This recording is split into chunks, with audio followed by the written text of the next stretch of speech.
Hi friends, நான் தான் உங்கள் டிஎஸ்ஆர் முரளி பேசுகிறேன். இது 2வது டியூட்டி இன்றைக்கி. நேற்று 2 டியூட்டி, இன்றைக்கி 2 டியூட்டி எடுத்தாச்சு. வண்டி நம்ம கிளான்ஸா ஆட்டோமேட்டிக் நல்லா தான் இருக்குது. ஆட்டோமேட்டிக் வண்டி இப்போ எடுத்துகிட்டு கஸ்டமர் கால் பண்ணாங்க. ஒரு காரை கொண்டு போய் அங்கே ட்ராப் பண்ண சொல்லி சேவூரில். அதுக்காக இப்போ கிளம்பியாச்சு. கார் எடுத்தாச்சு. போகிற வழியில் வாட்டர் வாஷ் மட்டும் பண்ணிவிட்டு கொடுத்துருங்க அப்படின்னாங்க. அதனால் இப்போ வாட்டர் வாஷ் போயிட்டுருக்கோம். போயிட்டு அங்கே வாட்டர் வாஷ் முடிச்சுட்டு கஸ்டமர்கிட்ட காரை டெலிவரி கொடுத்துட்டு அப்படியே திரும்பி ரிட்டன் பஸ் தான். இது வாட்டர் வாஷ் சுட்டாச்சு. அதான் அடிக்க ஆரம்பிச்சிருக்காங்க.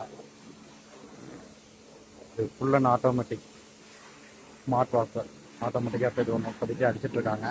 இதுக்கடுத்து அந்த மிஷினை ஆன் பண்ணாங்கன்னா ஆட்டோமேட்டிக்காக இது தனியாக அடிக்க ஆரம்பிச்சிடும். சேவூர் நோக்கி போயிட்டுருக்கோம்.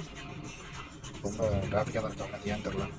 எப்பயும் வந்தால் கொண்டு போயிருக்கோம். ரொம்ப இது சேவூர் பக்கத்தில் போயிட்டுருக்கோம். காரை கஸ்டமர் வீட்டில் விட்டாச்சு. ரிட்டர்ன் பஸ் ஏறியாச்சு. போயிட்டுருக்கோம் திருப்பூருக்கு. போயிட்டு ஃபுல் கூட்டம் தான். நின்றுட்டு தான் போகிற மாதிரி இருந்துச்சு. Thank you friends. அடுத்த என்ன டியூட்டி நான் நாளைக்கு அப்டேட் பண்ணுறேன்.